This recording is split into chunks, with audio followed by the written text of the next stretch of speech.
वणी सप्तशृंगी गड हे महाराष्ट्रातील नाशिक जिल्ह्यापासून सुमारे 60 किलोमीटर अंतरावर कळवण तालुक्यात स्थित एक पवित्र तीर्थक्षेत्र आहे आणि देवीचे 3.5 शक्तिपीठांपैकी एक अर्धशक्तिपीठ आहे.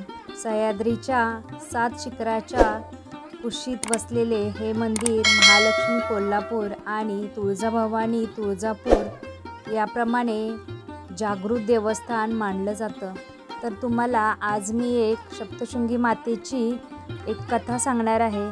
तर हा व्हिडिओ स्किप न करता शेवटपर्यंत नक्की पहा आणि व्हिडिओ आवडला तर व्हिडिओला लाईक जरूर करा. हॅलो, नमस्कार, श्री स्वामी समर्थ. मी रेश्मा तुम्हा सगळ्यांचं रेश्माच्या दुनियादारीमध्ये पुन्हा एकदा स्वागत करते. नांदूर गावामध्ये एक महिला राहत होती. सप्तशृंगी आईची खूप मोठी भक्त होती. ती देवीची श्रद्धेने भक्तीने पूजा करत असे. आईसाठी व्रतवैकल्य करत असे. तिचं घर धनधान्याने भरलेलं होतं. तिच्याकडे कशाचीच कमी नव्हती. घरामध्ये धनधान्य होतंच, पण ती मात्र दुःखी होती. कारण लग्नाला 5-6 वर्ष झाली होती तरी देखील तिच्या घरात पाळणा हलत नव्हता. ते एकच कारण होतं ज्यामुळे ती थोडी दुःखी असत. एके दिवशी ती अशीच पूजा अर्चा करून दारात बसली होती. तिच्या चेहऱ्यावरती आईची पूजा केलेली असल्यामुळे प्रसन्नता होती, पण दुसऱ्या बाजूला निराशाही दिसत होती. तेव्हा तिच्या घराचा सालगडी तिथेच होता. त्याने तिच्या चेहऱ्यावरची निराशा पाहिली. तो तिला म्हणाला, ताई, इतकी उदास का बसली आहेस?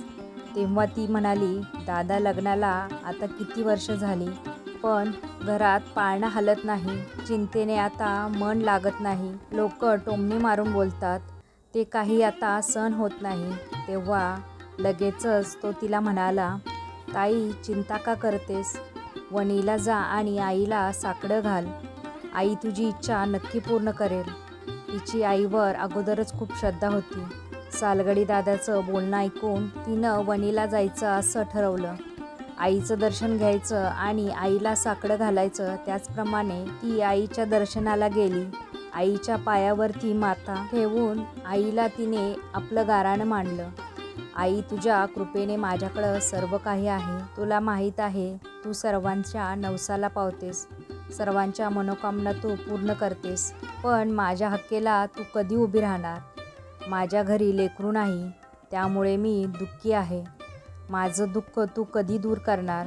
आज मी तुला नवस करते. जेव्हा मला बाळ होईल तेव्हा मी बाळाला बैलगाडीने घेऊन तुझ्या दर्शनाला येईन. तुझ्या पायाशी त्याला ठेवेन आणि या शीतकड्यावरून बैलगाडीनं खाली उतरून जाईन. त्यावेळी गडावर जाण्यासाठी कुठलाही रस्ता नव्हता. भाविक श्रद्धेने पायवाटेने आईच्या दर्शनाला येत असे. खूप उंचावरती असलेल्या त्या शीतकड्यावर बैलगाडीवर खाली जाणं अशक्य गोष्ट होती. पण तिने बाळासाठी मोठ्या विश्वासाने आईजवळ हा नवस बोलला आणि ती घरी आली. 1 वर्षानंतर तिच्या घरी एक सुंदर तेजस्वी बाळाचा जन्म झाला. तिला आपण केलेल्या नवसाची आठवण झाली. त्याचप्रमाणे नवस पूर्ण करण्यासाठी तिने तिच्या पतीला बैलगाडी तयार करण्यासाठी सांगितले. गाडीला 2 खिल्लारी बैल जुंपली. गाडी तयार झाली. ती, तिचा नवरा, काहीच दिवसांचं बाळ आणि तो सालदार गडी मातेच्या दर्शनासाठी बैलगाडीने गडावर निघाले. त्या काळी रस्ता नव्हता. दगडं दऱ्यातून ती गाडी लोटत लोटत पुढे आणली गेली. खिलारी बैल असलेली बैलगाडी गडावर पोहोचली. त्यानंतर ती शिवालिक तीर्थामध्ये आली. तिथे आंघोळ केली. सर्वांच्या आंघोळ्या झाल्यानंतर सर्वजण आईच्या दर्शनाला गेले. आईला शब्द दिल्याप्रमाणे तिने बाळाला आईच्या चरणावरती ठेवलं. सर्व पूजा अर्चा झाली. त्यानंतर परतीच्या प्रवासाला निघाल्यावरती तिने आपल्या पतीला सांगितले, मी आईला नवस केला होता की मी बाळाला घेऊन या कड्यावरून बैलगाडीने उतरून जाईन. तिचं ते बोलणं ऐकून तिचा नवरा घाबरला. तो तिला म्हणाला, तू काय बोलतेस? तुला काय कळतं का? या अशा कड्यावरून गाडी कशी बरं खाली उतरेल? यात आपण वाचू शकणार नाही. या असल्या गोष्टीवरती माझा काही विश्वास नाही. असं म्हणून त्याने त्या बैलगाडीतून येण्यासाठी नकार दिला. तो त्या बैलगाडीतून खाली उतरला.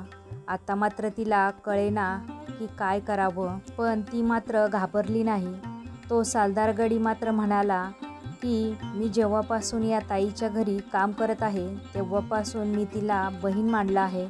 जर कोणी तिची मदत करणार नसेल तर मी ही गाडी हाकेन. ताई, मी तुझ्याबरोबर येतो. कारण दोघांनाही विश्वास होता की जन्माला घालणारी ही आईच आहे आणि तारणारी देखील आईच आहे. त्यामुळे ते दोघेही बाळाला घेऊन बैलगाडीत बसले. तिने त्या सालगडी दादाला म्हटलं, दादा, आईचं नाव घे आणि हाक गाडी पुढे. तीच तारणारी आणि तीच मारणारी. ती मनोमनी आईचा धावा करू लागली. सालगड्यानेही सप्तशृंगी आईचं नाव घेतलं आणि गाडीला हाकायला सुरुवात केली. आणि काय आश्चर्य, एवढ्या मोठ्या कड्यावरून गाडी जेव्हा खाली उतरली तेव्हा ती जशीच्या तशी होती. न बैलांना काही झालं न बैलगाडीला काही. बैलगाडीच्या उतरलेल्या चाकांच्या खुणा आजही तिथे आहेत.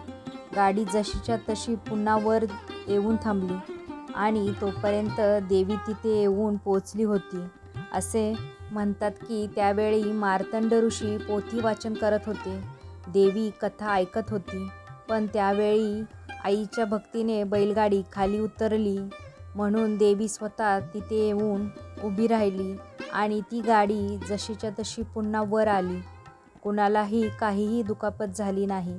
त्यामुळे म्हटलं जातं की आईने गुरूंची अर्धी पोथी सोडून दिली म्हणून आईची मान वाकडी आहे. जेही आईची श्रद्धेने मनापासून भक्ती करतात, आई त्यांच्या पाठीशी नेहमी उभी असते. ती भक्तांच्या सर्व मनोकामना पूर्ण करते. फक्त तुमची श्रद्धा ही मनापासून असली पाहिजे. स्वतः आईचा हात तुमच्या डोक्यावरती असताना तुम्हाला कोणत्या गोष्टीची भीती?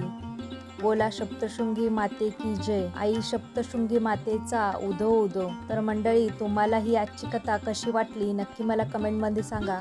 जर तुम्हाला आजचा व्हिडिओ आवडला असेल तर व्हिडिओला जास्तीत जास्त लाईक, शेअर, सबस्क्राईब करा.